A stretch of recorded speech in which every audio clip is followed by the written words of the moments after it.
Hello बच्चों, आप लोगों का स्वागत है श्लोक स्टडी पॉइंट पर। और मेरा नाम है सचेंद्र। और आज हम लोग पढ़ेंगे अलंकार के बारे में। अलंकार का तात्पर्य क्या होता है? अलंकार दो शब्दों से मिलकर बना होता है, अलम और कार। जहां पर अलम का अर्थ है गहना व आभूषण। काव्य की शोभा बढ़ाने वाले तत्वों को हम लोग अलंकार कहते हैं। अलंकार के दो भेद होते हैं, एक तो होता है शब्दालंकार और दूसरा होता है अर्थालंकार। शब्दालंकार क्या होता है? शब्दालंकार वो होता है जहां पर शब्दों के आधार पर कविता में सौंदर्य का भाव व्यक्त हो रहा हो, वहां पर होता है शब्दालंकार। और अर्थालंकार क्या होता है? जहां पर अर्थ के आधार पर कविता में सौंदर्य का भाव व्यक्त हो रहा हो, वहां पर होता है अर्थालंकार।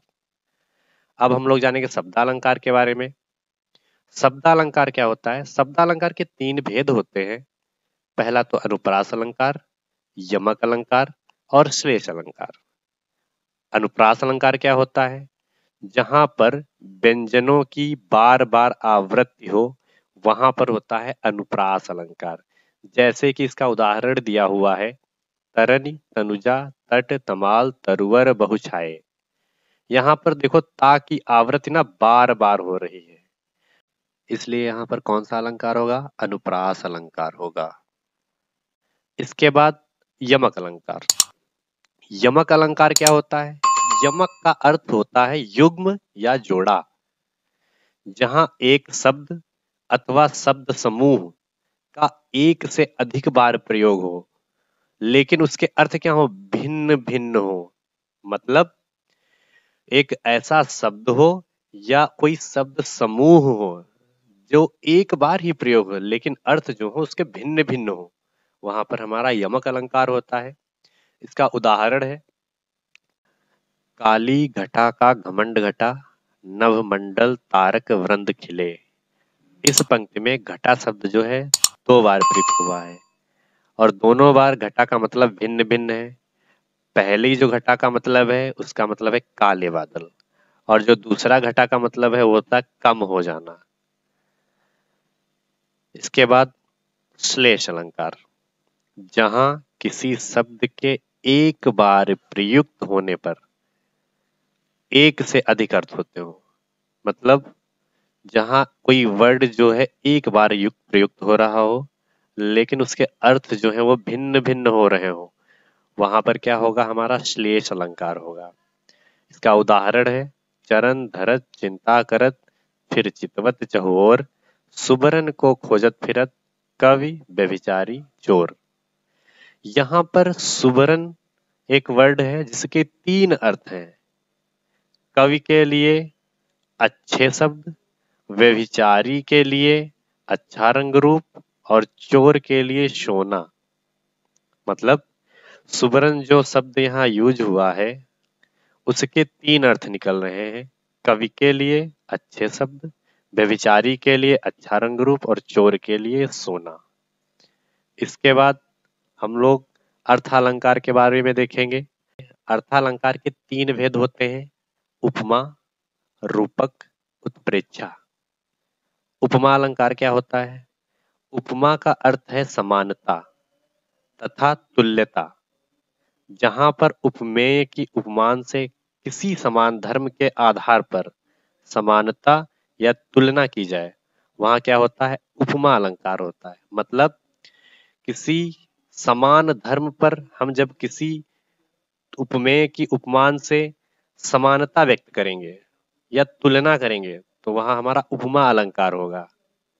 उपमा अलंकार के चार अंग होते हैं, उपमेय, उपमान, समान धर्म और वाचक शब्द। उपमेय क्या होता है? जिसकी उपमा दी जाए वो होता है उपमेय। उपमान, जिससे उपमा दी जाए वो होता है उपमान। समान धर्म, उपमेय और उपमान दोनों से समानता रखने वाले धर्म, जो दोनों में कॉमन आ रहा होगा, वो होगा हमारा समान धर्म। और इसके बाद वाचक शब्द, उपमेय और उपमान की समानता प्रदर्शित करने वाला सादृश्य वाचक शब्द एक होगा, उसे बोलेंगे वाचक शब्द। इसके बाद इसका उदाहरण है, पीपर पात सरिस मन डोला। यहां पर मन के डोलने की तुलना पीपल के पत्ते से की गई है, इसलिए यहां पर कौन सा अलंकार है? उपमा अलंकार है। इसमें उपमेय जो है मन है, उपमान प्रसिद्ध वस्तु या व्यक्ति होता है, तो यहाँ पीपल का पत्ता जो है उपमान है। समान धर्म डोलना, मन के डोलने की भी बात हो रही है और पीपल के पत्ते की डोलने की बात हो रही है, तो कॉमन क्या हो रहा है? डोलना। इसके बाद वाचक शब्द यहाँ कौन सा यूज हो रहा है? सरिस, शरीर के समान।